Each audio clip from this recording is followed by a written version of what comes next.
Hi guys. Hello everybody. We are doing a live video today. We're going to talk about hair health. I've had quite a few inquiries from our group, Breast Implant Global Advocacy. We're going to wait a few minutes to get everybody on board. Hello everyone.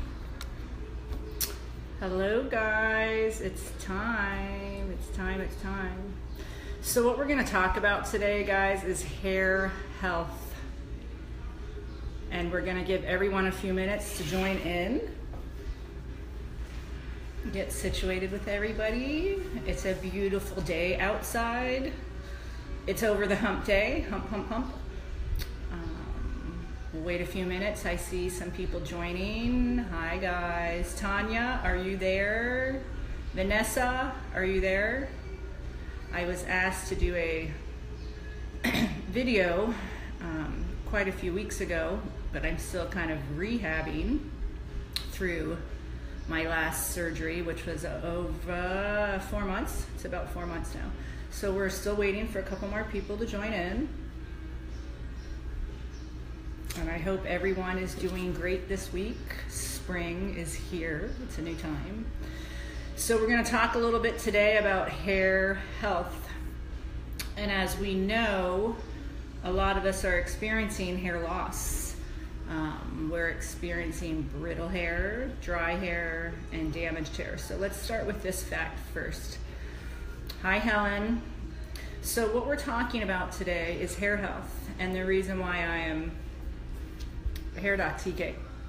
I've done this for 32 years. Not only have I done this for 32 years, I've worn hair extensions for 35 years, and I've been trained in over 27 methods. I've been certified in 30 different companies. I have quite a few certifications in wellness and health, and I've actually survived kidney cancer, breast implant illness, and hair loss myself. So I'm going to teach you guys a couple things. This video mainly is for my group, Breast Implant guys that have been asking me to talk about hair. So we do know that here, which is our scalp, right? This here is a little bit different than this, right?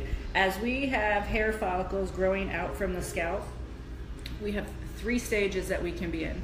We can be in anagen, telogen, and catagen. And basically what this means is our hair has 3 cycles: regrowth, dormant, and shedding.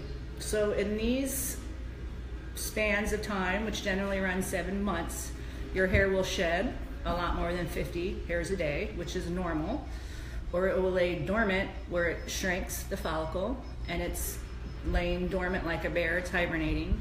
And then we will have our growth stage where we start growing. Now, what happens in that period of time is usually when we do extensions. And then we also do our infrared, our laser, and our stimulation, because that is actually going to repair the DNA damage underneath the dermis. It's going to give nutrients to this area here. And as this area grows out, we are only maintaining this. This hair is dead. If we talk about pH and balance and all of those good things, this stuff's dead hair, right? So we can't do a whole lot to make this become alive, but we can change the physical appearance and the feel, and we can repair some of the split cuticles, correct? Right? Now, when it comes up here to the scalp, we can do something up there. We know this for many reasons. MSM that we rub on our skin, thyroid creams, all types of stuff on our skin. We have a scalp treatment line that we put on the scalp that can guarantee hair repair in 90 days.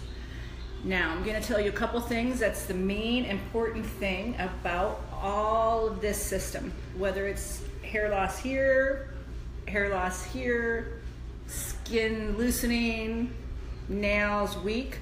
Most of these issues are from quite a few things, but mainly 4 things. Our GI, which is our gut bacteria, is number 1. And I know this again because I had kidney cancer and I had my kidney removed. So my brain and my GI can absorb things a little bit differently or not, and I can tell when something isn't right. So our first thing is to make sure our gut bacteria is balanced, right? Can do that in many ways, which we'll talk about later. Second, we need to keep inflammation down, which is called your CRP. For most of us, inflammation is everywhere, right? And that usually stems from food.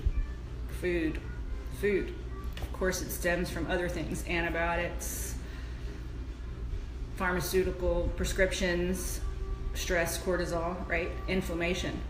We want to keep that down.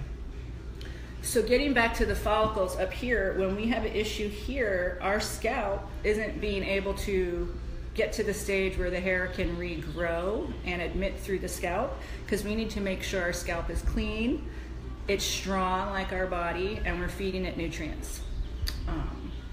So as you see up here, guys, this is all new hair that's grown out since my last surgery.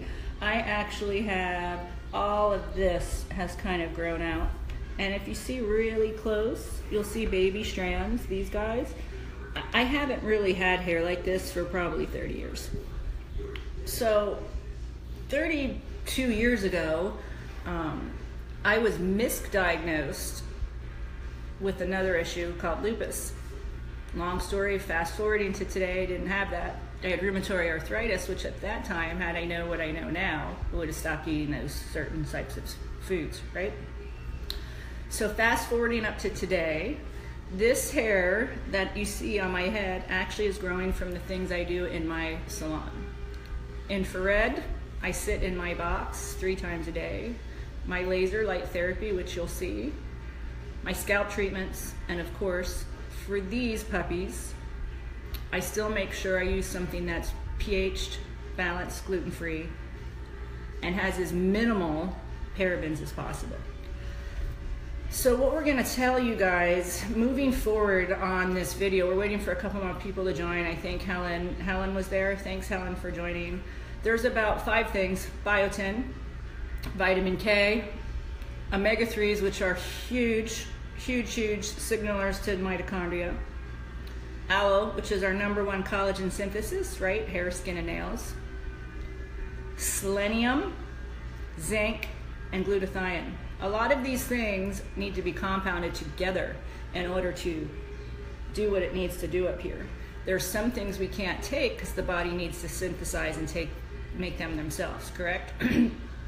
So what happens is you have all these companies trying to put all these vitamins together to make your hair magically grow, which I understand you want your hair to grow, but it's compound.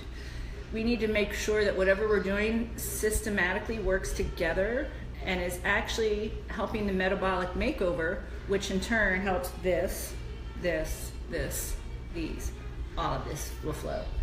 So just a little recap. Hi, Angela. I see you on there. Angela's there. We're gonna try and start doing these weekly videos with you guys. And I would like for all of you guys to kind of join in and ask questions. Like I said, most of this stuff that you see here, this is all grown out since my explant.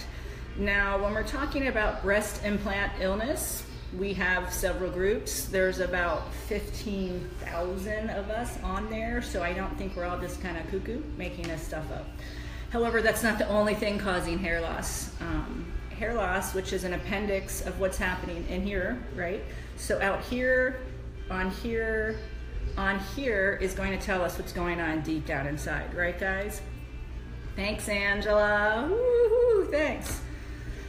So, guys, today is our first video on hair health.